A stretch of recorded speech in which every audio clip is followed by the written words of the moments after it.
कृपा करो मुझ ऊपरे सुख निधि सहजानंद। गुण तमारा गाववा बुद्धि आपजो सुख कंद। गुण तमारा गाववा बुद्धि आपजो सुख कंद। स्वामीनारायण साक्षात् अक्षर पुरुषोत्तमा सर्वेभ्यं परमां शांतिम आनंदम सुखमर्पयेत्। श्री स्वामिनारायण भगवाननी जय। अक्षर पुरुषोत्तम महाराजनी जय। गुणातीतानंद स्वामी महाराजनी जय। प्रमुख स्वामी महाराजनी जय। प्रगट गुरु हरि महंत स्वामी महाराजनी जय। सूरत अक्षरधाम महोत्सवनी जय।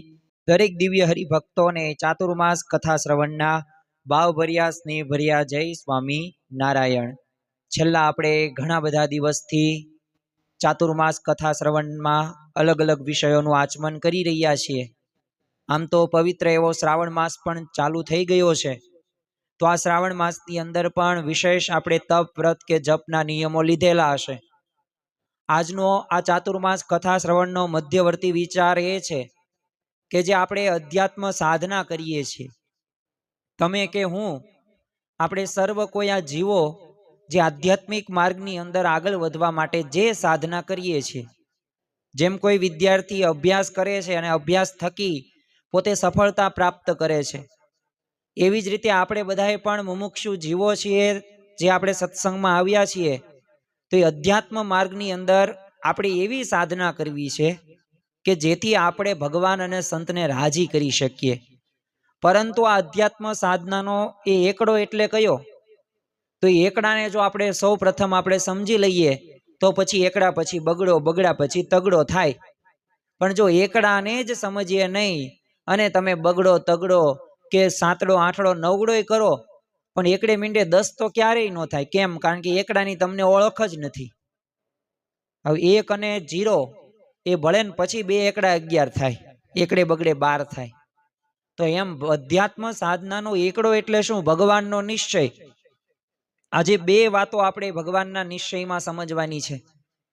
अने जो एकड़ो आपणे व्यवस्थित रीते घूंटीए तो आपणे कायम माटे याद पण राखी शकीए। तमे तमारुं जोवो के तमे ज्यारे नाना हता त्यारे बाळ मंदिर, अत्यारे तो बाल वाटिका ने KG1 ने नर्सरी ने जूनियर KG ने आवुं बधुं आव्युं छे। परंतु तमे जोवो के एकड़ो एक वखत घूंटी लीधो, तमने आवड़ी गयो, तो पछी बीजी वखत एकड़ो घूंटवानी जरूर तमने पड़ी नथी, कारण के एक वखत 1 થી 10 एकड़ा आवड़ी गया। पछी तो संख्या वधती ज जाय। पछी तो तमने संख्या ज्ञान हूँ लाख करोड़ 10 करोड़ अबज त्यां सुधीनुं बधुंय आवड़े। पण जो एकड़ो तमे बराबर रीते घूंट्या ने एटले तो एम भगवान में पण मनुष्य भाव ने दिव्य भाव एटले शुं? तो एनी समझण आपणे केळववी पड़शे। आ प्रथम वात छे। अने बीजू के श्रीजी महाराजे कीधुं छे पोताना आश्रित होय ने जे मारो हरिभक्त कहेवायणो तो एने मारे तल मात्र पण कसर रहेवा देवी नथी। तो एना माटे श्रीजी महाराज जो खटको अने आग्रह राखे छे अने खरेखर आपणे एमनी करुणा सामे जोईए ने तो पण आपणने ख्याल आवे। जो श्रीजी महाराजे नकरा उपदेशो नथी आप्या, नकरा नियमो नथी आप्या, नकरी आज्ञा नथी करी काम करो, फलाणुं करो, ढीकणुं करो। एमने पोताना जीवननी अंदर ए पोते अनुभव्युं छे। त्यारबाद आपणने वात करीश। लोकमां केवुं थाय छे, घरनी अंदर कंकास होय अने बहार आपणे फरता होय। घरनी अंदर शांति राखवा माटे एकबीजाने छे ने समजता शीखवुं जोईए, मोटुं मन राखवुं जोईए, सत्संग घर सभा करवी जोईए। पण घरनी अंदर कांई घर सभा न थाती होय। घरनी अंदर एक खाली शाकनी अंदर मीठुं थोड़ुंक वधु नखाई जाय तो आडोअवळुं बोली जवातुं होय। तो जो ज्यारे जीवनमां नथी होतुं त्यारे आपणे घणी वखत कहेता होईए छे। पण जो आपणा भगवानने आपणी गुणातीत गुरु परंपरानी एक विशेषता कही छे के पोते वर्त्या छे ने पछी वर्ताव्या छे। तो एमना जीवनमां चरितार्थ थयेलुं छे। ए अनुभवना आधारे आपणने वात करे छे, एमनाम वात नथी करता।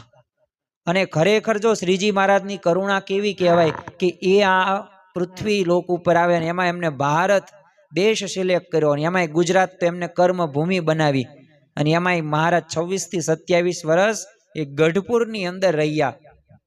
એટલે બહુ આનંદનો આપણી માટે ગર્વની ક્ષણ કહેવાય. શા માટે? કારણ કે મહારાજ અહીંયા રહ્યા, ગુજરાતની અંદર રહ્યા, પરંતુ એ મહારાજનો ઉદ્દેશ શું હતો? એકાંતિક ધર્મનું સ્થાપન અને એકાંતિક ધર્મના બધા અંગો બધા સિદ્ધ કરે, બ્રહ્મરૂપ થઈને પરબ્રહ્મની ભક્તિ કરે. પણ ત્યાં વાત પૂરી નથી થતી. શ્રીજી મહારાજની કરુણા તો એ ત્યાં સુધી કહી શકાય કે એક વખત ભક્ત કહેવાયનો, સ્વામિનારાયણનો ભક્ત, એટલે એનામાં તલ માત્ર એટલે કે થોડીક પણ કસર રહેવા દેવી નથી. એ પછી ગમે તેમ કરીને એ તમારી કસર ટાળશે ને ટાળશે જ તે. જો ભગવાનનો નિશ્ચય થવો ને એ સૌથી મહાકઠણ છે. આમ તો આપણે ઉદાહરણો દ્રષ્ટાંતો દઈ શકીએ, પણ એ ભગવાનનો આપણને નિશ્ચય થવો ને એ અઘરી વાત છે. આધ્યાત્મિક માર્ગનું તમે જો પ્રત્યેક પગથિયું ને કઠણ છે. એમાંય તમે જો તપ હોય, તીર્થ હોય, ત્યાગ હોય, ધ્યાન હોય, યોગ હોય, આ બધું કઠણ જ છે. પણ એ બધા કરતા પણ કઠણ કયું છે? ભગવાનનો નિશ્ચય. અત્યારે શ્રાવણ માસ ચાલી રહ્યો છે, કોકે તપ કરતા હશે દરરોજ મારે 11 માળા કરીએ, 101 માળા ફેરવીશ, દરરોજ 51 પ્રદક્ષિણા કરવીશ. ચાલો તપ કોઈક કરશે. કોઈક એમ કહેશે કે મારે બધા 5 સ્થાનોની અંદર મારે એ ભગવાનનો સમાગમ કરવા માટે ત્યાં દર્શન કરવા જવું. કોઈક એમ પણ કહેશે દરરોજ મારે અડધી કલાક માનસી પૂજા કરવી છે, એટલે કે ધ્યાન કરવું. કોઈક પાછા એક ટાણા પણ કરશે, કોઈક ઉપવાસ પણ કરશે, એટલે કે ત્યાગ પણ કરશે. આ બધું કઠણ તો છે જ તે, આ કઈ સરળ નથી. પણ એ બધાયમાં જો સૌથી વધુ કઠણ હોય ને તો એ ભગવાનનો નિશ્ચય છે. અને આવા સાધનો કર્યા પછી પણ જો નિશ્ચય થવામાં બહુ મુશ્કેલી એ ઘણાને પડે છે. અને એમાંય તે પાછું પ્રગટ ભગવાનનો નિશ્ચય થવો ને સૌથી વધુ કઠણમાં કઠણ છે. અત્યારે મહંત સ્વામી મહારાજમાં શ્રીજી મહારાજ સાંગોપાંગ બિરાજમાન છે. આપણે બોલી ઘણી બધી વખત નાખીએ, પણ મનાય છે આપણને? તો મનાતું નથી. તો એ તે નિશ્ચય કરવાનો છે. ગુણાતીતાનંદ સ્વામીએ પોતાની વાતોની અંદર કહ્યું છે કે નિશ્ચયની વાત કાળજુ તૂટ્યા જેવી કઠણ છે. વિચાર તો કરો, કાળજુ તૂટે અને ત્યારે નિશ્ચય થાય, એવી કઠણ વાત છે. ઋષિઓ હતા, મહાન ઋષિઓ પહેલાના સમયની અંદર ઓમ કૃષ્ણાય નમઃ, ઓમ કૃષ્ણાય નમઃ, ઓમ કૃષ્ણાય નમઃ એમ બોલી બોલીને પોતે હવન કરતા હતા. આપણને પ્રસંગની ખ્યાલ છે, ટૂંકમાં હું તમને આજે વાત કરું. પણ જ્યારે કૃષ્ણ ભગવાન પોતે આવ્યા ને અને ખાવાનું માગ્યું ને તો બોલો એ જ ઋષિ મુનિઓ કે જે પોતે ઓમ કૃષ્ણાય નમો બોલતા હતા એ લાકડી લઈને પોતે મારવા દોડ્યા. તો જો એ નિશ્ચય ન થયો ભગવાનનો. બ્રહ્માજી પણ તમે જુઓ કે શ્રી કૃષ્ણ ભગવાનને બાળ ગોપાલ એ પોતે ઓળખી ન શક્યા, કારણ કે કૃષ્ણ ભગવાને કેવી લીલા કરી હતી કે માખણ હોય ને એ નાનો સાવ બાળક વિવેક નો હોય ને એવી રીતે ખાતા, અને કોણીએ પાછું માખણ હોય, પાછું મોઢું બગડ્યું હોય, આને થોડા ભગવાન કહેવાય. બોલો, એમને પણ નિશ્ચય ન થયો. ગોપીઓને પાછો નિશ્ચય થઈ ગયો. તો જો એટલે જ તે ગોવિંદરામ શું કહે છે? પ્રગટ હોય ત્યારે કોઈ ન જાણે રમાપતિની રીત, પ્રગટ હોય ત્યારે કોઈ ન જાણે રમાપતિની રીત, હરિકૃપાથી હરિજન જાણે જગત આંધળું ભીત, હરિકૃપાથી હરિજન જાણે જગત આંધળું ભીત. એટલે જ્યારે પ્રગટ હોય ને ત્યારે પ્રગટને ઓળખવાની અઘરામાં અઘરી વાત છે. અને આપણે સર્વ કોઈ અનુભવીએ છીએ કે આપણે આજુબાજુ રહેતા ઘણા બધા લોકો, સગા સંબંધીઓ, જે આપણને ભગવાનને સંતની પ્રાપ્તિ થઈને આપણે જે ઓળખાણ થઈ અને આપણને જે સુખ મળે છે, છતાં પણ જો બીજા આપણું સુખ જોઈને પણ પોતે આવી શકતા નથી, એ અભાગ્ય જીવ કહેવાય. યોગી બાપા તો કહેતા, જ્યારે મુંબઈની અંદર પોતે બિરાજમાન હતા તો ત્યારે એક હરિભક્તે કીધું કે આ દાદર નું આપણું મંદિર છે, રેલવે સ્ટેશન દાદરનું અહીંયા મધ્યમ નજીક જ છે, તો કોઈ કેમ દર્શન કરવા માટે નથી આવતું? ત્યારે યોગી બાપાએ શું કીધું કે ગુરુ 1000 વર્ષ સુધી એ સોપારી હોય ને ઊંધા માથે તપ કરે ને ત્યારે આ મંદિરના દાદરા ચડે. હવે વિચાર કરો, દાદરા ચડવાની વાતમાં એટલું બધું તપ કરવું પડે, તો પછી એ સત્સંગની સમજણ જીવનમાં લાવવા માટે કેટલા બધા એને પુરુષાર્થ કરવો પડે. તો જો એટલે આપણે બહુ ભાગ્યશાળી કહેવાય કે આપણને આ ભગવાનને આવા સંત મળ્યા છે. એટલે આપણે કહીએ છીએ કે મને પ્રગટ મળ્યા પુરુષોત્તમ, આજ આનંદ ઉત્સવ છાઈ રહ્યો. તો જો આ પ્રગટ ભગવાનની પ્રાપ્તિ થઈ છે એટલે આપણા બહુ મોટા ભાગ્ય કહેવાય. મોહન સાંઈ મહારાજ કહે છે ને, ક્યાં હાથી ને ક્યાં કીડી, ક્યાં હાથી અને ક્યાં કીડી, ક્યારે મેળાપ થાય હાથી ને કીડીનો? ક્યારેય ન થાય. બસ એમ આપણે કીડી જેવા જીવ છીએ અને ભગવાન તો હાથી જેવા. મેળાપ થઈ ગયો, કામ થઈ ગયું. બસ હવે રાત દિવસ અહોરનિશ ભગવાનનું નામ સ્મરણ કરવું. અને નિષ્કાન સ્વામી કહે છે ને કે પ્રભુ પ્રગટના પ્રસંગ વિના રહી ગઈ એવા મોટા ને ખોટ, આજકાલના અભાગ્યા 10 વિના દીએ છે દોટ. કાંઈ દિશા ખબર ન હોય, નામથી આમ બોલો, દોડા દોડી કરતા આપણે જોઈએ છીએ. એ આપણે આ સત્સંગની અંદર આવીએ છીએ ને તો આપણો એક ધ્યેય છે. આપણે શું કરવા આવ્યા છીએ ને એની સ્પષ્ટ સમજણ છે.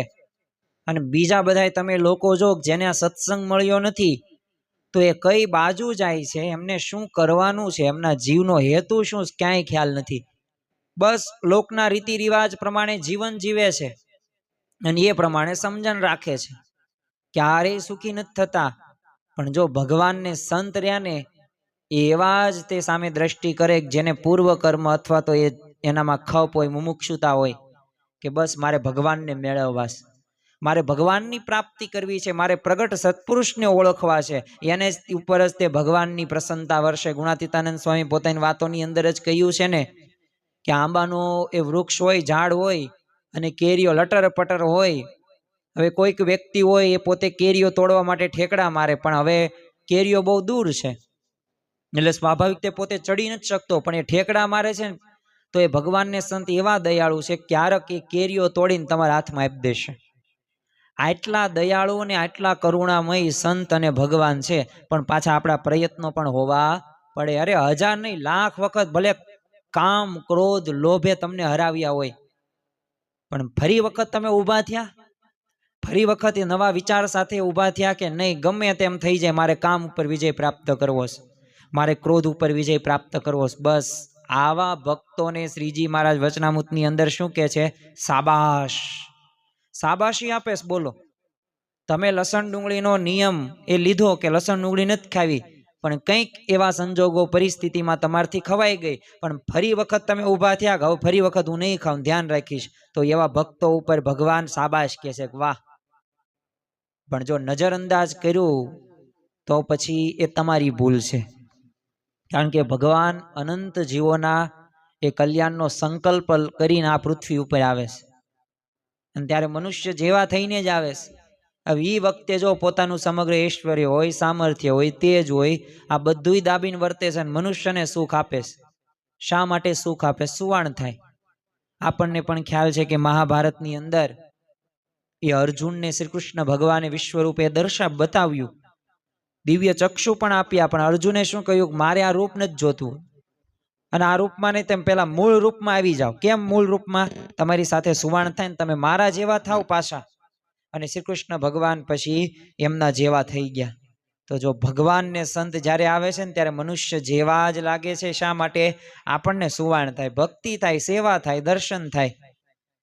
બાકી જો એવું સ્વરૂપ લઈને આવે તો અહીંયા તો શું થાય? ગળદીત થાય. કારણ કે ચમત્કાર ત્યાં નમસ્કાર. માણસ તો ચમત્કાર ગોતે, પણ જો ચમત્કાર કરતા પણ સમજણ રહીને એ ભગવાનનો નિશ્ચય રહ્યો ને, અગત્યની વાત છે. ભગવાન સ્વામિનારાયણ હયાત હતા તો ત્યારે કોણ ઓળખી શક્યું?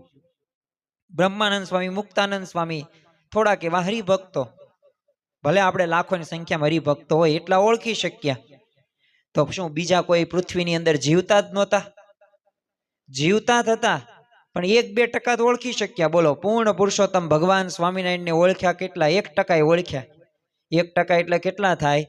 દાખલા તરીકે હું તમને કહું, 100 કરોડ, 100 કરોડમાંથી 1 કરોડ જ ભગવાનને ઓળખ્યા, 99 કરોડ બાકી રહી ગયા. બોલો, કે ભગવાન અહીંયા ગઢપુરની અંદર છે ને આવા ચરિત્રો કરે છે ને આવા ચમત્કારો કરે છે. લ્યો, ભગવાન રામ તમે જો, ભગવાન શ્રી કૃષ્ણ જોજો, જ્યારે આ માયાવી જીવ કેવા છે આપણે બધાય, કે જ્યારે પ્રગટ ભગવાન હોય ને ત્યારે ઓળખવા બહુ કઠણ છે, નથી ઓળખી શકાતા.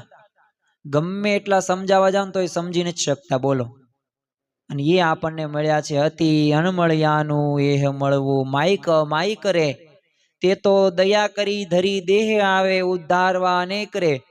એક વખત શ્રીજી મહારાજે બધા ભક્તોને સંતોને એક પ્રશ્ન પૂછ્યો કે અમે કેવા છીએ, અમે કૃપા સાધ્ય છીએ કે ક્રિયા સાધ્ય છીએ?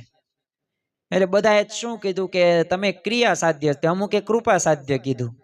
પછી મહારાજે કીધું કે અમે ક્રિયા સાધ્ય નથી. ક્રિયા સાધ્ય એટલે શું? તપ વ્રત જપ કરીને તમે ભગવાનને મેળવી શકો તમારી ક્રિયાઓ દ્વારા. પણ મહારાજે શું કીધું? એમ અમે નથી તમને મળ્યા, અમે તો કૃપા સાધ્ય છીએ, અમે કૃપાએ કરીને તમને મળ્યા છીએ. બસ એમ આપણને આ ભગવાનને સંતની પ્રાપ્તિ થઈ છે ને. આપણે આ એવા કોઈ તપય નથી કર્યા, કોઈ વ્રતય નથી કર્યા, જપય નથી કર્યા. આટલા વર્ષો થઈ ગયા ને આપણે સત્સંગમાં, બોલો એટલું બધું આપણે ભગવાનને મેળવવા માટે પ્રયત્ન ક્યાં કર્યા કે જેટલા પહેલા મહાન ઋષિઓએ કર્યા હતા. છતાં એ કૃપાએ કરીને આપણને આવા ભગવાનને સંતની પ્રાપ્તિ થઈ છે. એટલે આપણા બહુ મોટા ભાગ્ય છે. જો કોઈ માણસ છે ને તળાવમાં ડૂબતો હોય અને એ બચવા માટે હાથ પગ હલાવે ને, તો એના ત્યાં તારવા માટે છે ને કોઈ અંદર પડે, તે પણ હાથ પગ જ હલાવતો હોય, કિનારે ઊભા લે, બે ડૂબતા હોય એવું લાગે આપણને. કારણ કે શું? બેયની ક્રિયા છે ને સરખી છે, પરંતુ એ બેયમાં એક ડૂબે છે ને એક તારનારો છે. એમ ભગવાન મનુષ્ય જેવા થાય ને ત્યારે એમની બધી ક્રિયા છે ને મનુષ્ય જેવી જ હોય. અહીંથી જો મોટી મુશ્કેલીની શરૂઆત પાછી થાય છે. રાયણ અને લીંબોળી છે ને લાગે આમ સરખા જ, તે કલર સરખો, રાયણનો તે લીંબોળીનો તે પીળો જ આવે ને કલર, પણ એ બેયમાં આભ અને જમીનનો ફેર છે. પણ એ ખ્યાલ કોને આવે? કે જેને રાયણ અને લીંબોળીનું યથાર્થ જ્ઞાન હોય ને એને ખ્યાલ આવે કે આને રાયણ કહેવાય અને આને લીંબોળી કહેવાય. એમ ભગવાન મનુષ્ય જેવા થાય છે ને તો જાત સાવ જુદી છે. તો જો આવું જ્ઞાન થતું હોય ને એ નિશ્ચય છે. પણ આ વાત પાછી અટપટી છે, સાંભળવામાં સરળ લાગે પણ સમજવામાં અહીંથી અઘરી છે. કારણ કે આ જાત જ સાવ જુદી છે. એ જાત રહીને આપણી જેવી નથી. તમે જો શ્રીજી મહારાજ જ્યારે સત્સંગની અંદર આવ્યા ને પછી 21 વર્ષે આ વાત કરે છે, અને એમના ઐશ્વર્ય અને પ્રતાપનો અનેક પ્રસંગોએ ઘણા બધા સંતો હરિભક્તોને ઘણી બધી વખત અનુભવ થયો છે. છતાંય દિવ્ય ભાવે સહિત એ સર્વોપરીપણાનો નિશ્ચય ઘણા બધાને મુશ્કેલ લાગ્યો, નથી કરી શક્યા. અરે બ્રહ્માનંદ સ્વામી, પ્રેમાનંદ સ્વામી હજી પરોક્ષ ભાવે જ બોલો શ્રીજી મહારાજમાં તે એ પોતે બીજા બધા ભાવો લાવીને કીર્તનો પોતે ગાતા હતા. મુક્તાનંદ સ્વામીને તે એ સર્વોપરીપણાની દ્રઢતા મોડી થઈ હતી. મહારાજ કરતા 21 વર્ષ મોટા હતા. અને વિચાર કરો, 5 અનાદિ તત્વન પ્રશ્નો જવાબ આપનાર મુક્તાનંદ સ્વામી, ખપ અને મુમુક્ષુતાની મૂર્તિ હતી મુક્તાનંદ સ્વામી. અને જિજ્ઞાસા વૃત્તિ કેવી? તો વચનામૃતની અંદર 92 થી 93 પ્રશ્ન, સૌથી વધુ પ્રશ્ન પૂછનાર મુક્તાનંદ સ્વામી. અને જ્યારે યુવાન થયા ને બાળપણથી જ તેમને ભગવાનની ભક્તિ કરવાનો, સાધુ થવાનો એમને વિચાર હતો. તો એ પોતે એવા નિષ્કામી એવા સંત ને ગુરુ ન મળ્યા, મરવા માટે પોતે તૈયાર થઈ ગયા કે આ કળયુગની અંદર કોઈ છે જ નહીં, તો મારે જીવીને શું ફાયદો. પણ જો પછી મળ્યા એમને રામાનંદ સ્વામી. રામાનંદ સ્વામીએ ઓળખાવ્યા શ્રીજી મહારાજને. અરે સત્સંગી જીવન ગ્રંથ લખાણો ને એ વખતે તે નિત્યાનંદ સ્વામી સિવાય બધાય પરમહંસો મહારાજને જો બીજા જેવા તે લખવામાં સહમત થયા હતા. લોયામાં તે શ્રીજી મહારાજે પોતાના સ્વરૂપની બધી અદ્ભુત વાતો કરી હતી અને સંતોને ગામડે સત્સંગ કરાવવા મોકલેલા. તો બધા ફરીને પાછા આવ્યા. મહારાજે પૂછ્યું કે અમને કેવા કહ્યા? તો બોલો બધાને અલગ અલગ દેવો અને ભગવાનના અવતારો સમાન કહી દીધા. આ સાંભળીને મહારાજ તો ઉદાસ થઈને બોલ્યા કે કબૂતરના કબૂતર જ રહ્યા. લો બોલો. તો જો ઓળખાણ થવી જરૂરી છે. ઓળખાણ ગયા બાદ નિશ્ચય થવો અઘરી બાબત છે. હું અહીંયા બોલી તો દઉં, અહીંયા પ્રસંગો પણ તમને કહું, પણ જીવનમાં આપણે ઉતારવાનું છે. એ જ્યારે ઉતરશે ને ત્યારે ખરો આનંદ આવશે, આઠે પોર આનંદ આવશે. હવે આવા મોટા મોટાને પણ જો નિશ્ચયની વાત અટપટી લાગતી હોય તો યાદ વાત સમજો, સામાન્ય અંદર શું દશા થાય, આપણી શું દશા થાય. અને મહારાજને ભગવાન તો સૌ જાણતા જ, પણ કેવા? એ બસ બીજા જેવા જ તે, પણ એવા નહીં કે આ તો અક્ષરધામના આધિપાત્ય છે. અને પૂર્ણ દિવ્ય ભાવયુક્ત સમજવા બહુ કઠણ પડતું જ. અને એટલે જ તે તમે જો શ્રીજી મહારાજે તે એક વચનામૃતની અંદર આ નિશ્ચયની વાત જ કરે છે. આમ તો લોયા પ્રકરણનું 18મું વચનામૃત છે, એનું મથાળું જ છે નિશ્ચયનું. અને એ નિશ્ચયની અંદર વાત કરતા શું કીધું કે નિશ્ચય થવો સૌથી મહાકઠણ છે. પાછું મહારાજે એમ પણ કીધું કે નિશ્ચયની વાત અટપટી છે. મહારાજે એમ પણ કીધું કે નિશ્ચયની વાત કહેતા બીક લાગે છે, પણ એ વાત કર્યા વિના ચાલતું પણ નથી. મહારાજે ત્યાં સુધી કહી દીધું કે ન સમજાય ને તો દૂષણ ઘણા આવે લ્યો. તો જો એ ખરેખર એક જીવ પર મહારાજની કેવી કરુણા છે. ગમે તેવી પરિસ્થિતિ થઈ જાય પણ આ નિશ્ચયની વાત તો એ કરવી જ છે. અને આ વાત સમજવી જ પડશે, આજે નહીં તો આવતીકાલે. 11 વર્ષની ઉંમરે તે નીલકંઠ વર્ણીએ તમે જો, જંગલો હોય, પર્વતો હોય, ખીણો હોય કે પશુઓ હોય કે ભૂત પિશાચ હોય કે રાક્ષસો હોય, એમની ક્યારેય બીક નથી એમને લાગી. અને કોઈની એ બીક લાગી નથી એટલું જ નહીં, એમને પૂર્ણ વિશ્વાસ હતો. અને આજે તમે જો સંતો ભક્તોની સભામાં તે આપણને બીક લાગે છે. કેની બીક લાગે છે? કે આપણે ભગવાનના નિશ્ચયની વાત થશે ને તો આમાં છે ને એ ઘણું બધું આપણે સહન કરવું પડશે. અને એ તે પાછું એવું લાગે છે કે રખે કોઈને અવળું પડે અને મહારાજને મનાવવું ને પૂજાવવું છે એટલે ભગવાન થવું છે. તો આવી બધા જો વિચારો આપણને કેટલા બધા આવે છે.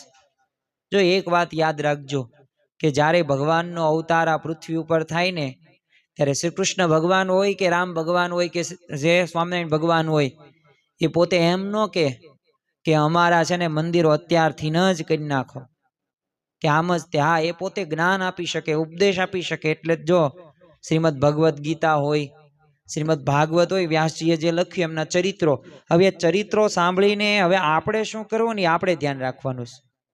ભગવાનને પામવા માટેનો, ભગવાનને મેળવવા માટેનો રસ્તાઓ તો ભગવાનને આપે જ છે આપણને, પણ એ રસ્તા ઉપર ચાલવું કે ન ચાલવું એ આપણું ડિસિઝન છે, આપણો નિર્ણય છે. મધ્યનું 13મું વચનામૃત છે, એની અંદર શ્રીજી મહારાજે વાત કરી છે કે મારે વાત કરવી છે, કોઈ દંભે કરી નથી કરવી. બોલો, ત્યાંથી તો શરૂઆત કરી એમને. અને શું એમને કીધું કે માને કરીને નથી કરવી, અથવા તો મોટા વધારવા માટે પણ નથી કરવી. અને એ તો એમ જાણીએ છીએ કે આ સર્વે સંત અને હરિભક્ત છે, એમાંથી એ વાત કોઈને સમજાઈ જાય તો એ જીવનું અતિ રૂડું થાય ને એ માટે કરીએ છીએ. અને આ વાત સભામાં કર્યા જેવી નથી તો પણ કરીએ છીએ. બોલો, મહારાજે બોલો ભગવાન થોડી આટલી બધી સ્પષ્ટતા કરે, કેટલી બધી સ્પષ્ટતા કરી કે મારે વાત એક કરવી છે ને દંભે કરી નથી કરવી. બીજું શું એમને કીધું? માને કરી નથી કરવી, અથવા મારું મોટપ વધે ને એમય નથી કરવી. પણ આ સભાની અંદર કોઈક સંત કે હરિભક્ત એ વાત સમજાઈ જાય ને એનું જીવનું રૂડું થાય ને એના માટે જ કરવી છે. અને પાછા સભામાં કર્યા જેવી વાત નથી. કેટલી નિશ્ચયની વાત અઘરી હશે. તો જો ખરેખર કાચપ રહી જશે ને તો પ્રશ્ન થશે જ તે. ને પતિવ્રતાની ટેક સાથે તો ભક્તિ કરવી જ પડશે. તમે રામ ભગવાનના ઉપાસક હોય તો રામ ભગવાન એ તમારા માટે સર્વશ્રેષ્ઠ છે.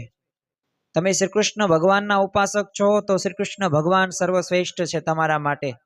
તમે ભગવાન સ્વામિનારાયણના ઉપાસક છો તો ભગવાન સ્વામિનારાયણ તમારા માટે સર્વશ્રેષ્ઠ ને પ્રથમ આવશે.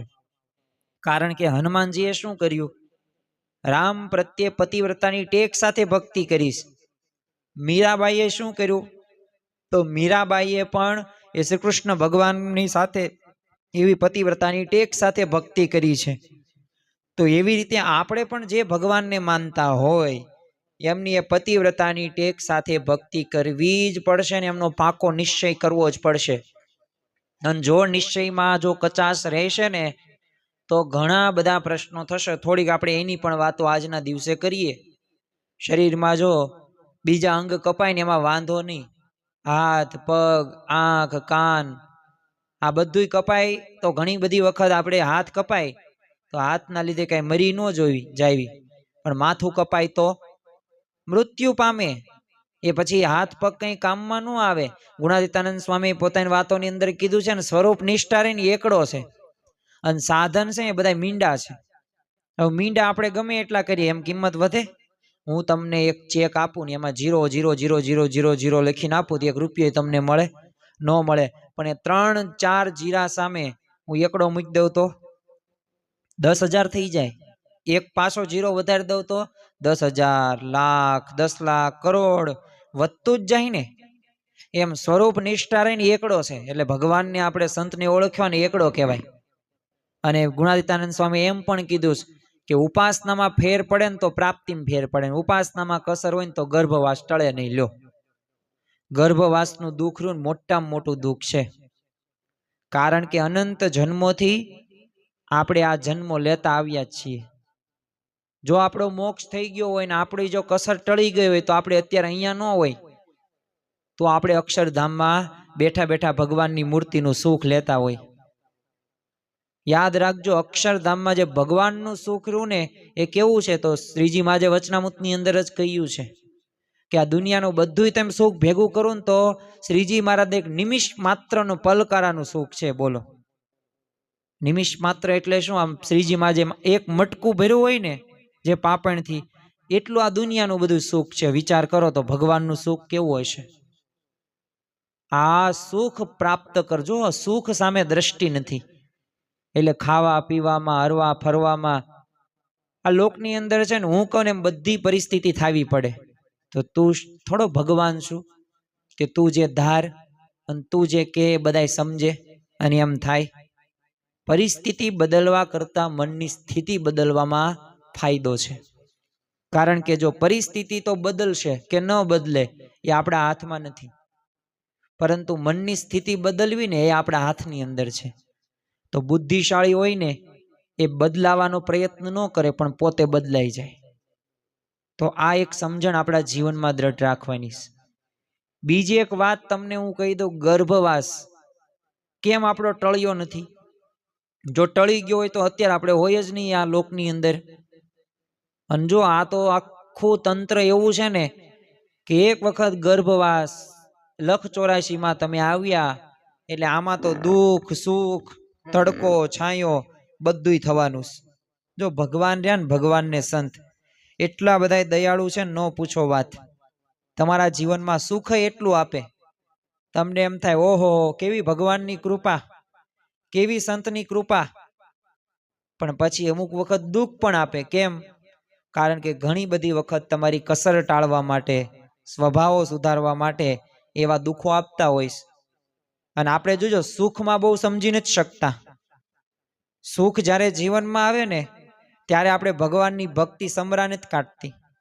પણ જ્યારે દુઃખ આવે ને અને જે આપણે નામ લઈએ અને એ જે માળા ફેરવીએ અને જે ભગવાનના એકાગ્ર ચિત્તે દર્શન કરીએ તો એ સુખમાં નથી થતું. ઓલું કેવું થાય છે, સુખમાં છે ને ભગવાન વિસરાઈ જાય, દુઃખમાં યાદ આવે છે.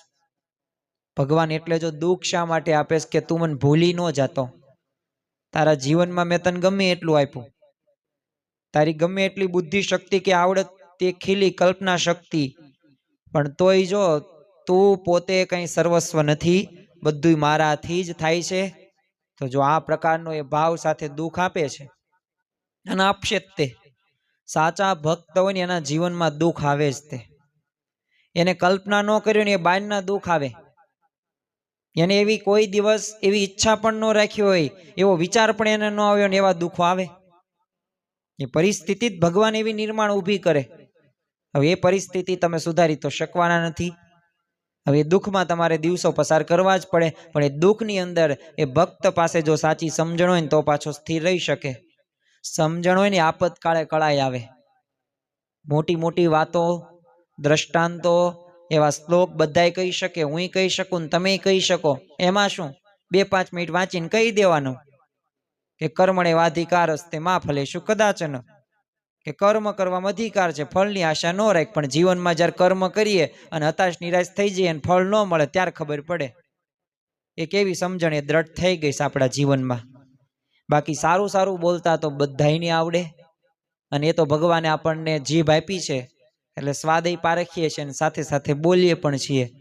પણ જ્યારે સમજણ છે ને આપતકાળ આવે ત્યારે કળાઈ આવે. એટલે દુઃખમાં છે ને આપણે સમજણ જ રાખવાની છે, અને સાથે સાથે એવી પણ સમજણ રાખવાની છે કે ભગવાન જે પણ કરે છે ને એ બધુંય તે સારા માટે જ કરે છે. બહુ ઉપાધિ કરવાથી એ દુઃખ દૂર નથી થતું, પણ સમજણ રાખવાથી પાછું સુખી થવાય છે. એટલે આ 100% વાત સાચી છે.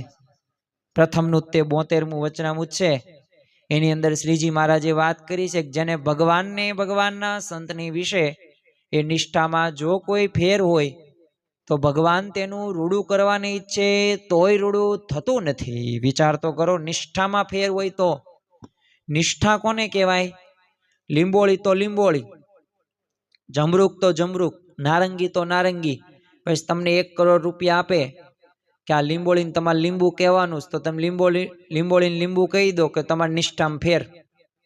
યાદ રાખજો, ખરા ભક્તના 3 લક્ષણો શ્રીજી મહારાજે વચનામૃતની અંદર આપ્યા છે. એક છે નિયમ, બીજું છે નિશ્ચય અને ત્રીજું છે પક્ષ. આ 3 લક્ષણો તમારામાં હોવા પડે. અને નિષ્ઠા તો એવી જોરદાર રાખવાની છે ને કે જેથી ભગવાનને સંતનો રાજીપો પ્રાપ્ત થાય. મહારાજ વખતે તે એક બાળક હતો, હવે એને મહારાજના દર્શન નહોત કરેલા, બોલો, તો એ નિષ્ઠા પાકી થઈ ગઈ. તો સ્વામિનારાયણ સ્વામી એને બાપને ગમતું નહોતું. ભગવાનની ભક્તિ બાળકો કરે ને, યુવાનો કરે ને, ત્યારે ઘણા બધાને ગમતું નથી કે આ શું યુવાનીમાં યા બાળપણમાં શું ભક્તિ કરવાની જરૂર છે. એ તો બધું છે ને ગટપણની અંદર કરવાની જરૂર છે. એ ભક્તિ છે ને તમને ગટપણમાં શોભે. તમે તમારા દીકરા અને દીકરીઓને પરણાવી દો, પહોંટાવી દો, અને પછી તમારી પાસે સમય વધે ને એમાં. તો હું તમને એવા વ્યક્તિઓને એક પ્રશ્ન પૂછું કે ફાઇનલ તમને ભગવાને આમ સહી કરીને મોકલેલા કે તમે 70 વર્ષ જીવવાના જ છો? તમને ભગવાને ચોક્કસ ગેરંટી દીધી છે કે તમારા જીવનમાં કાંઈ રોગ આવશે જ નહીં? અરે 60-65 વર્ષની ઉંમરે કેન્સર થયું તો કોઈ કેમ કે છે અમે ક્યાં વ્યસન કરતા હતા, અમને ક્યાં કેન્સર થાય? તો શું વ્યસન કરતા એને જ કેન્સર થાય? શું બીજા બધા કાંઈ શરીરમાં કેન્સર નથી આવતા? હવે તમને કેન્સર થઈ ગયું તો તમને ભગવાન એવી સહી કરીને મોકલા છે કે તમારા નાકના કે કાન છે ને કે જીભ છે ને બધું એમનામ રહેશે. અને હાથ પગને તો હું તમને છેલ્લી સ્થિતિ સુધી એમનામ રહેવા દઈશ. તમે દોડશો આવું તમને ભગવાન કહીને મોકલેશ. અને શું આવા લોકો રહ્યા એ કેટલા ઓછામાં ઓછા કેટલા 1-2% હોય કે જે 70-80 વર્ષની ઉંમરે દોડતા હોય, કે જેને સારું દેખાતું હોય, પણ કેવી સ્થિતિ પાછળની બધાની. વૃદ્ધો સામે જોઈએ તો ખ્યાલ આવે. તો જ્યારે વૃદ્ધને જોઈએ ને ત્યારે આપણે વિચાર કરવાનો કે મારે એક સમય આવું થવાનું જ છે, તો અત્યારથી હું ભક્તિ કરું ને તો ટેવ પડી જાય. બાકી જો એક પરિસ્થિતિ એવી પણ છે સમાજની અંદર કે ગટપણમાં વૃદ્ધો એ ખાટલા પોતે ઉપર સૂવે, બહાર બજારમાં ઓટલા ઉપર બેસે, ગ્રામ્ય ચર્ચા કરે, પણ હાથમાં એને માળા લેવાની ટેવ પડતી નથી, મંદિરે જવાની ટેવ પડતી નથી, નામ સ્મરણમાં એનું ધ્યાન રહેતું નથી. તમે જો ઘણા બધાના વચનો એવા હશે કે તમે આખો દિવસ કઈ રીતે માળા ફેરવો છો, તમને કંટાળો ન આવે? તો જો આ કેમ આ બોલે છે આ વ્યક્તિ? કારણ કે એના જીવનમાં એને ભક્તિ કે એમાં એ સાથે જોડાયેલા જ નથી. હવે એની હાલત 60-70 વર્ષની ઉંમરે કેવી થશે? ભજન કરવું હશે ને તોય નહીં થાય, મંદિરે જવું હશે ને તોય નહીં જઈ શકે. કેમ? હાથ પગ જ કામ નહીં આપે. થોડા ભગવાનને ત્યારે આપણે વિરોધ કરશું કે ભગવાન હાથ પગ પહેલા જેવા કરી નાખો, આ ચામડી મારી કરચલી જેવી થઈ ગઈ છે ને મને પહેલા જેવી કરી દો. નહીં થાય, નેવર એવર, ક્યારેય એવું નહીં થાય. એટલે છે ને જાગ્યા ત્યારથી સવાર, તમને જ્યારે આ વાત દ્રઢ થઈ ગઈ, તમને આ વાત મનાઈ ગઈ, તો ત્યારથી ભજન ભક્તિ શરૂ કરો.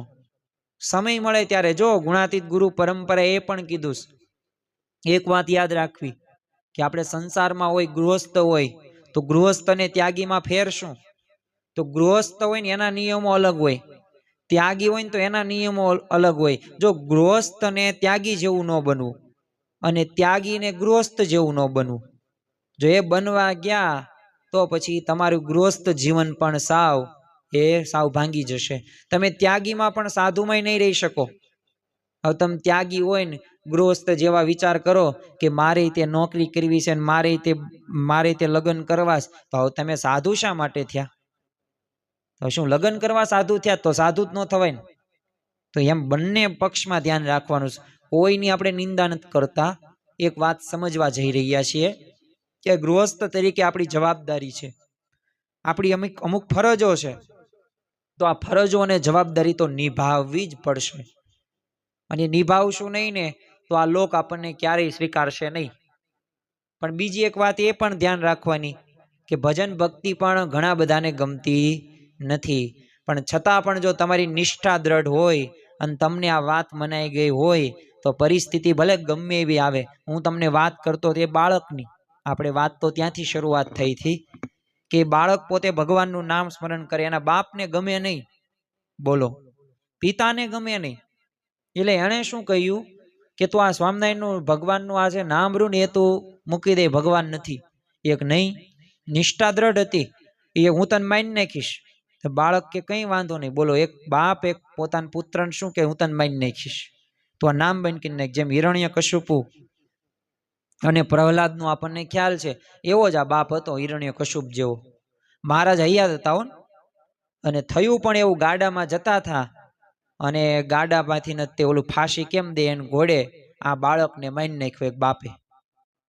મહારાજને આ વાતની ખબર પડી તો મહારાજે શું કીધું, ઓહો ધન્ય કહેવાય એ બાળકને, પ્રહલાદની તો ભગવાને રક્ષા કરી, આ તો પ્રહલાદ કરતા પણ ઉપર વધી ગયો, એક વેતવા ચડવા. બોલો, મહારાજે વચનામૃતની અંદર એમના વખાણ કર્યા છે. તો જો આવી રીતે જ્યારે ભગવાનને સંત, જો પ્રશ્નો તો આવશે, ત્યાં વાત જ એવી છે. ગુણાતીતાનંદ સ્વામી પોતાની વાતોની અંદર કીધી, આ વાતો કઈ સામાન્ય નથી, અંગ્રેજોના લોઢાર્યા ને એ ફાડી નાખીને એવી આ બધી વાતો છે. આ વાતો તો સમજી ન શકાય, સાંભળવાની તો વાત જ જવા દો, આ વાત એવી છે બધી. અને આ તો બહુ મોટા પુણ્ય તમે કર્યા હોય, પૂર્વ જન્મમાં સંસ્કારો હોય ને, ત્યારે તમને આ વાતો સમજવા મળે અને આ સત્સંગ તમને પ્રાપ્ત થાય. બાકી આ વાતો કોઈ સાંભળી ન શકે, જીરવી ન શકે એવી બધી વાતો છે. અઘરામાં અઘરી વાતો છે, સરળ રીતે ભલે કીધી પણ સમજવામાં તો બહુ અઘરી છે. પણ જો એ વાત આપણે સાંભળીએ છીએ, એ વાત આપણે સમજીએ છીએ, એ વાત આપણા જીવનમાં આપણે ઉતારીએ છીએ, એટલે ભગવાન સંતની આપણા ઉપર કૃપા હોય ને તો જ આ શક્ય છે.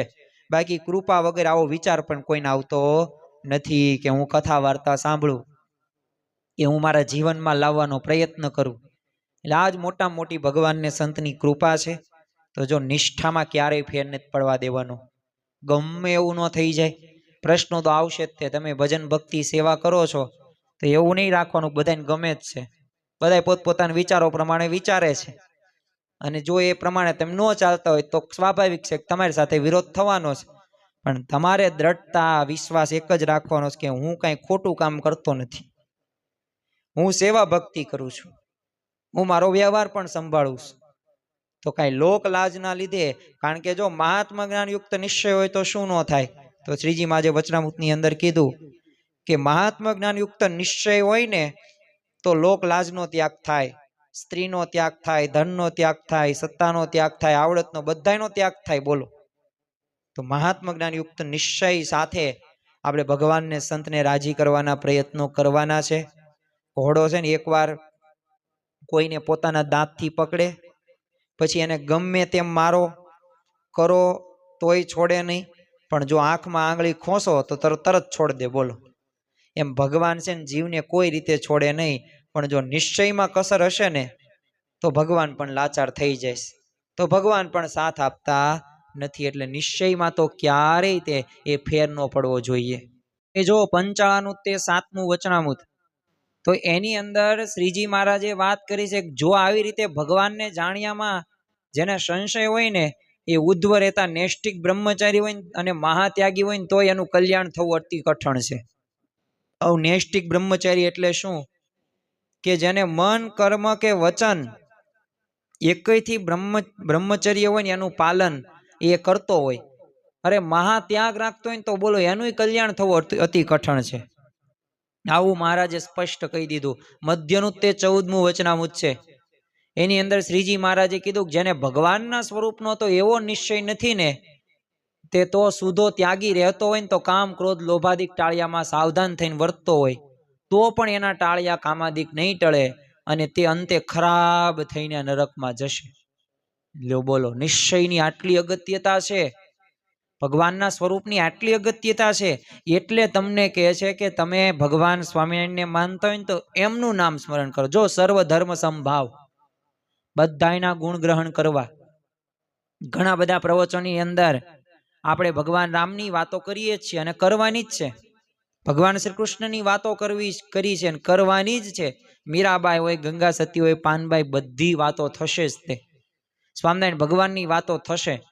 પણ આપણે જે સંપ્રદાયની અંદર આપણે જે ભગવાનને માનતા હોય એમાં બરાબર રીતે નિશ્ચય રાખો, એમાં ક્યારેય કાચપ ન અનુભવી. મીરાબાઈ શું કે, મેરે તો ગિરધર ગોપાલ દૂસરો ન કોઈ ભાવે. લ્યો, શું કહી દીધું, મેરે તો ગિરધર ગોપાલ દૂસરો ન કોઈ ભાવે, બીજા કોઈ નહીં. ગિરધર એટલે શું, શ્રી કૃષ્ણ ભગવાન.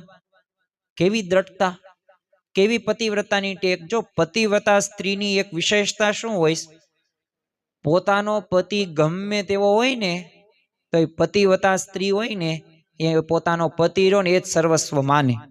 બસ આને જ પતિવ્રતા નારી કહેવાય ને સ્ત્રી કહેવાય. બસ એવી જ રીતે આપણા સર્વ કોઈના જીવનની અંદર પણ આ પતિવ્રતાની ટેક સાથે જો જીવન જીવવામાં આવે તો અવશ્ય આપણને લાભ થતો જોવા મળે છે.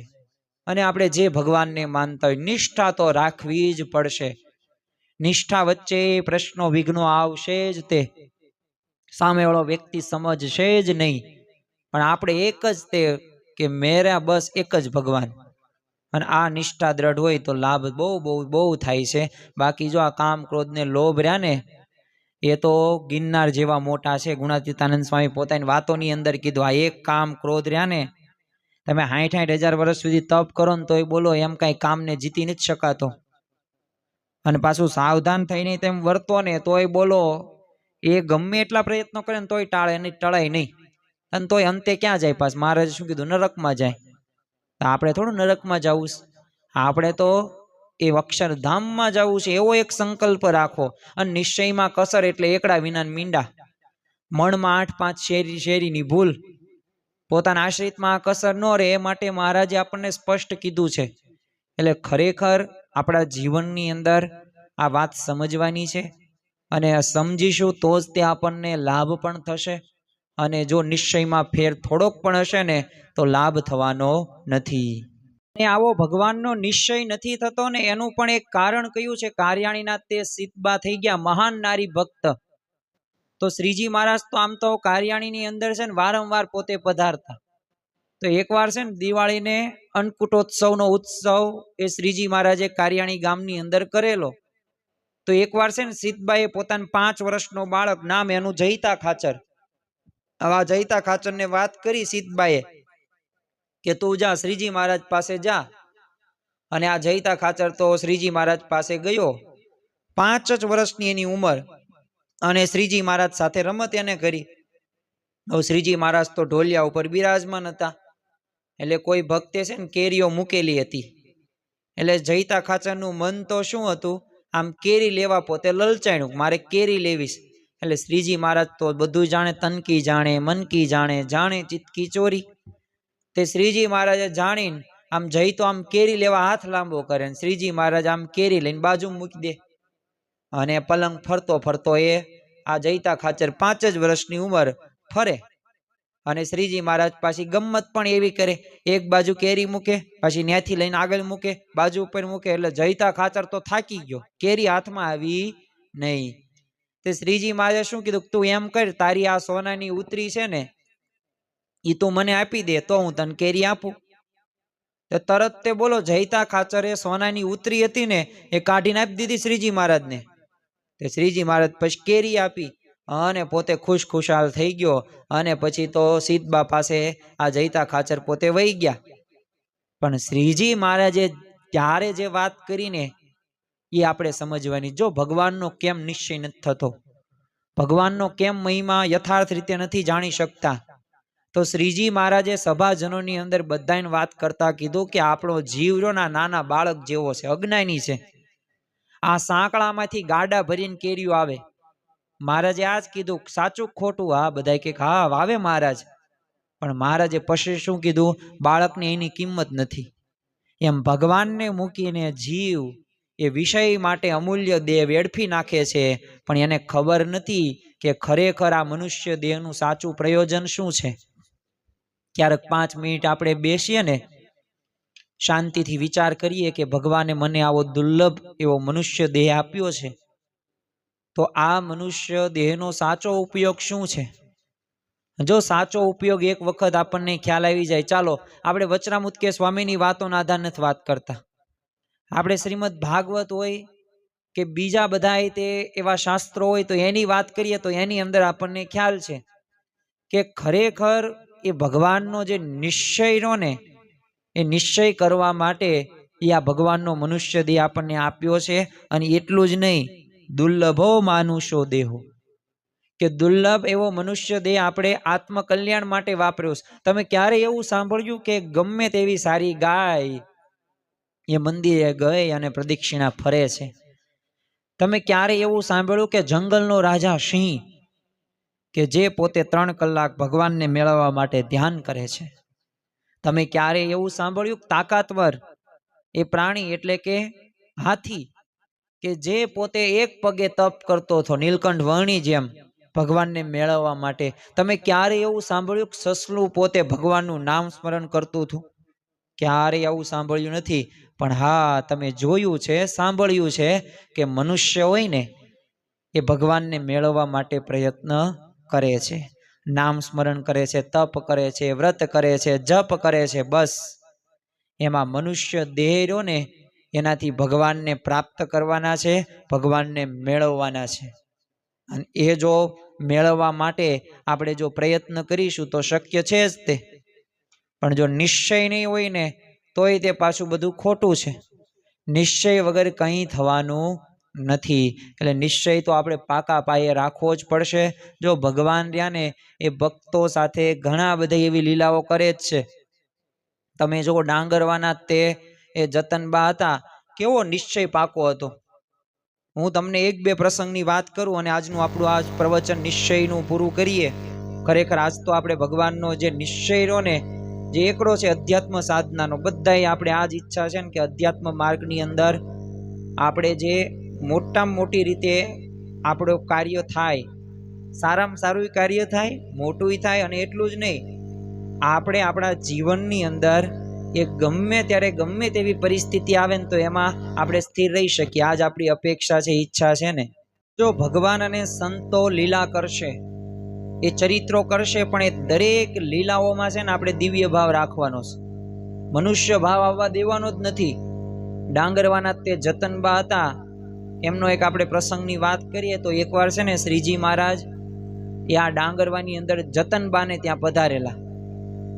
એટલે આમ તો શ્રીજી મહારાજે છે ને ઘણું બધું એમને અગાઉથી નહીં તે એવા વરદાન આપી જ દીધેલા હતા. કારણ કે શ્રીજી મહારાજ છે ને એમની જે હૃદયની જે ભક્તિ હતી ને એનાથી ખેંચાણા હતા. અને એટલે પોતે ડાંગરવા ઘણી બધી વખત પોતે ગયેલા હતા.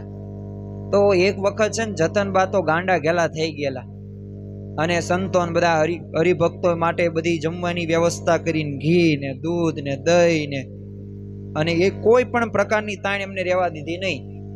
તે શ્રીજી મહારાજ ત્યારે કીધેલું કે જતનબા, આ સંતો તો તૃપ્ત થાય એટલા દૂધ દહીં તમે પૂરા પાડી શકશો નહીં. ત્યારે જતનબાએ શું કહેલું, હું દૂધ દહીં લાવું તે બધું તમે સંતોને જમાડી શકશો નહીં. અને આ વિવાદની અંદર વિચાર કરો, આ જતનબાઈની જીત થયેલી અને જતનબાઈએ ભેળા કરેલા એ બધા દૂધ ને દહીં ને પછી માખણ ને એ બધા સંતોર્યાને ખૂટવાડી શક્યા નહીં. અને જે શ્રીજી મહારાજે ત્યારે દૂધ ને દહીંની રેલમ છેલ કરી, પણ તોય તે બોલો કંઈ ખૂટ્યું જ નહીં. એટલે આ પ્રેમ લક્ષણા ભક્તિ હતી ને એમના દ્રઢ હતી. અને એ જોઈને જ ભગવાન સ્વામિનારાયણે છે ને વરદાન આપેલું પ્રસન્ન થઈને કે જતનબા તમારા ઘરમાં છે ને દૂધ દહીં ક્યારેય ખૂટશે નહીં. અને ખરેખર એ રીતે શ્રીજી મહારાજ ત્યારે પણ રહેલા. પણ હવે આ શ્રીજી મહારાજ એક લાંબા રોકાણના લીધે છે ને ઘરમાં અનાજની કોઠીઓ હતી ને એ બધી ખાલી થઈ ગઈ. એક વખતે મહારાજ બિરાજમાન હતા આ જતનબાના ઘરે. એટલે જતનબાના પિતા નામ એનું વેણીદાસ, પોતે અંધ હતા, જોઈ નહોતા શકતા. એટલે રોજ કોઠીઓમાં છે ને આમ હાથ ફેરવે એના પિતા. તે એમને થયું કે આ જો મહારાજ એ વધુ રોકાશે ને તો થોડું બચેલું અનાજ ને એ બધું વપરાઈ જશે. જો જીવનો સ્વભાવ કેવો છે, જીવનો સ્વભાવ એ ભગવાન પણ પોતે વાપરે, ભગવાન પણ એ આપણો મહિમા સાથે આપણી ભક્તિ અંગીકાર કરે ને ત્યારે જીવનો સ્વભાવ એવો છે, ખૂટી જશે તો હું બધું પાયમાલ થઈ જઈશ તો. જો આવા વિચારો આપણે કરતા હોઈએ છીએ, પણ જો આ વેણીદાસે એ જ વિચાર કર્યો. એટલે ઓશરીમાંથી ઘરમાં ગયા અને જતનબાને શું કીધું એની પુત્રીને કે હવે છે ને મહારાજ જતા હોય ને તો જવા દેજે, વધુ છે ને રોકતી નહીં. કારણ કે છે ને કોઠીમાં અનાજ નથી, ફક્ત વાવણી થાય ને એટલા દાણા જ છે. અને એ તું મહારાજને થોડી ખવડાવીશ તો શું થશે પછી આગળ. એટલે મહારાજ કહે ને મારે જવું છે જવા જ દેજે, બહુ છે ને એ તું રોકવાનો પ્રયત્ન ન કરતી. હવે શ્રીજી મહારાજ તો ઓશરીમાં તો ઊભા હતા અને એ બધું સાંભળી ગયા. પણ જ્યારે જતનબા ઘરમાં જ બહાર આવ્યા ને ત્યારે શ્રીજી મહારાજે કીધું, જતનબા તમારા પિતાએ શું કહ્યું? તો જતનબાઈએ શું કીધું, જો નિશ્ચય હોય ને પાકો, તો આ લોકના રિવાજો નડે નહીં, આ લોકના વ્યક્તિઓ નડે નહીં, પરિસ્થિતિ નો નડે. બાકી પરિસ્થિતિ કેવી હતી? દાણા સાવ ખૂટી ગયા હતા. આવતીકાલે શું ખાવું એનો મોટો પ્રશ્ન હતો, મહારાજને શું જમાડશું એનો પ્રશ્ન હતો.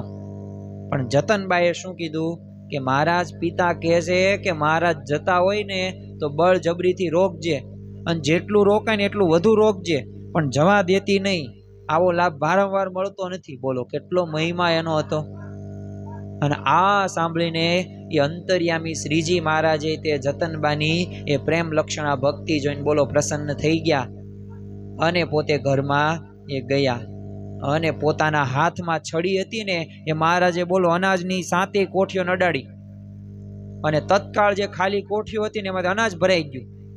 આવો તો ચમત્કાર થઈ ગયો, બધી કોઠીઓ ભરાઈ ગઈ. હવે આ તો એના વેણીદાસ હતા, એ પિતાએ એ હાથ ફેરવ્યો અને જોયું તો બધું ભરાઈ ગયું. તો બોલો એને જતનબાન શું કીધું, જતન તારા સ્વામિનારાયણને જવા ન દેતી, આ તો બધું ભરી દે એવા છે. જો પછી મહિમા સમજાઈ ગયો, ચમત્કાર થયો ને તો પછી. પણ કહેવાનું શું છે, આવું થશે, પરિસ્થિતિઓ આવશે, આવા સંજોગો આવશે, અને ભગવાન હાથે કરીને એવા સંજોગો આપે છે. પણ આ સંજોગોની અંદર ભગવાનનો જે ભક્ત હોય ને એ ક્યારેય તે એ મોળો પડતો નથી. એની સમજણ એટલી બધી દ્રઢ હોય છે ને કે જે થવું હોય તે થાય.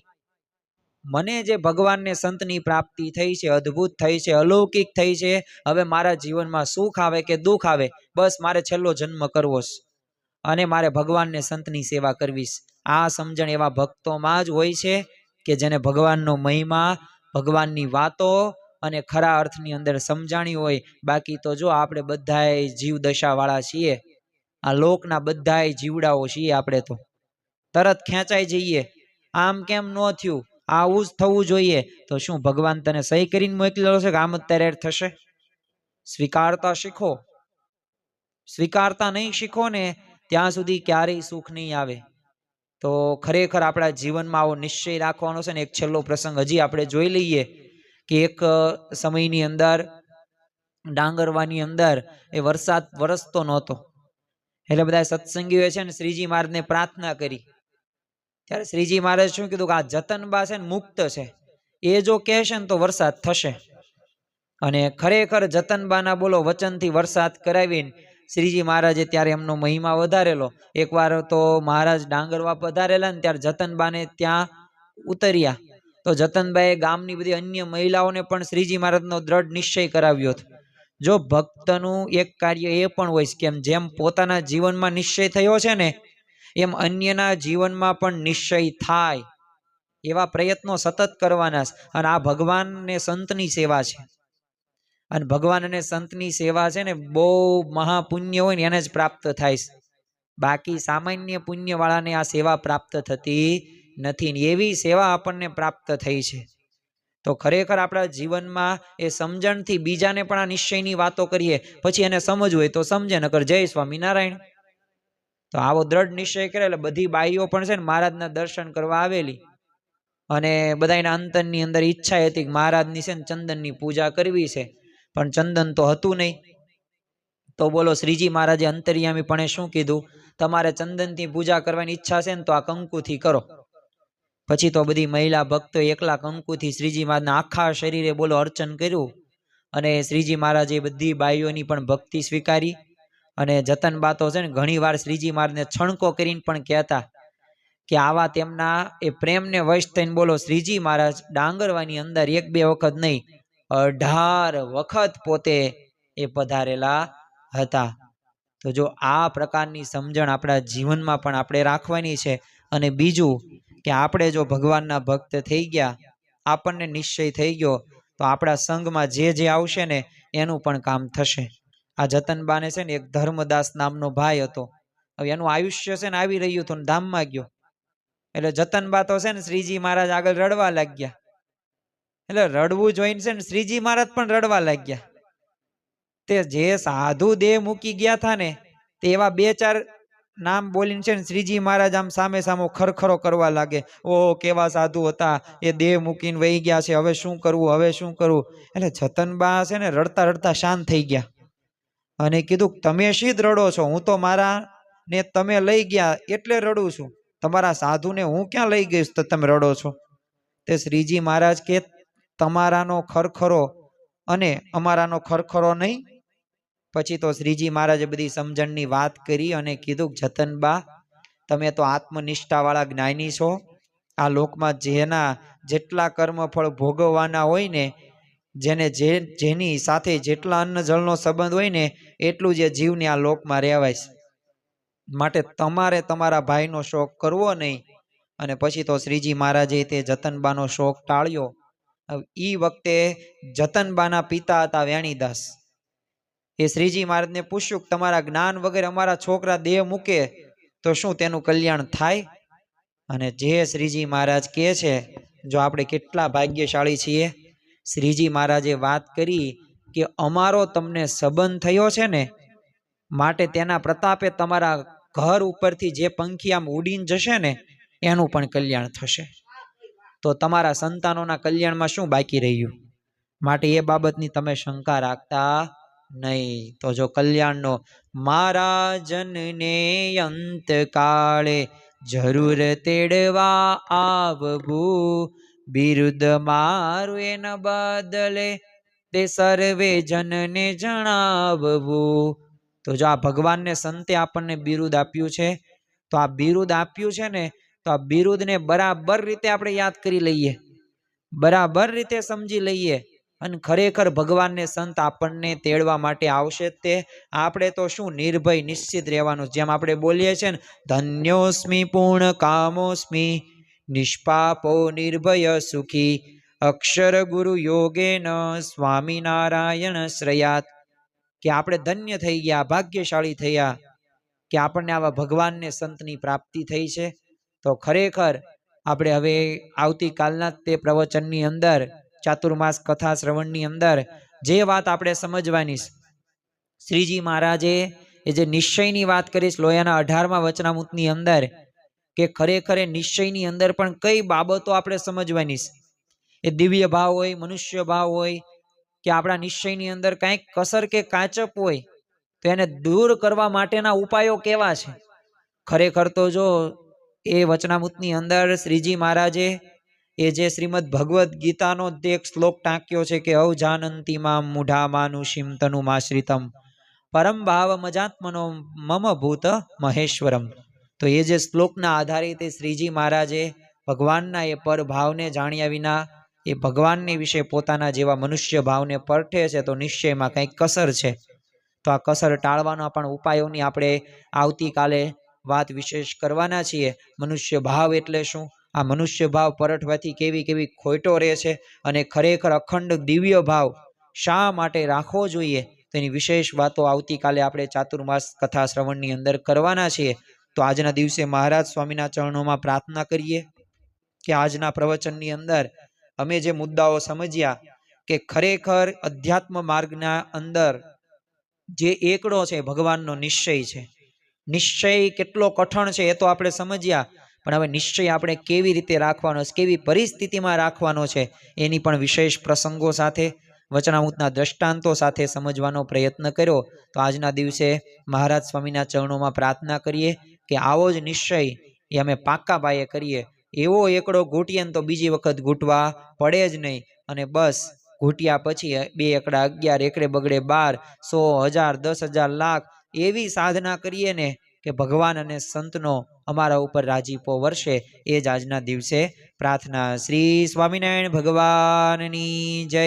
સ્વામિનારાયણ નારાયણ નારાયણ, સ્વામિનારાયણ નારાયણ નારાયણ, સ્વામિનારાયણ સ્વામિનારાયણ, સ્વામિનારાયણ સ્વામિનારાયણ, સ્વામિનારાયણ નારાયણ નારાયણ, સ્વામિનારાયણ નારાયણ નારાયણ, સ્વામિનારાયણ સ્વામિનારાયણ, સ્વામિનારાયણ સ્વામિનારાયણ, સ્વામિનારાયણ નારાયણ નારાયણ, સ્વામિનારાયણ નારાયણ નારાયણ સ્વામિનારાયણ નારાયણ નારાયણ સ્વામિનારાયણ નારાયણ નારાયણ સ્વામિનારાયણ નારાયણ નારાયણ શ્રી સ્વામિનારાયણ ભગવાનની જય. આવા જ આધ્યાત્મિક પ્રવચનો સાંભળવા માટે અમારી ચેનલને લાઈક કરો, શેર કરો અને સબસ્ક્રાઇબ કરવાનું ભૂલતા નહીં.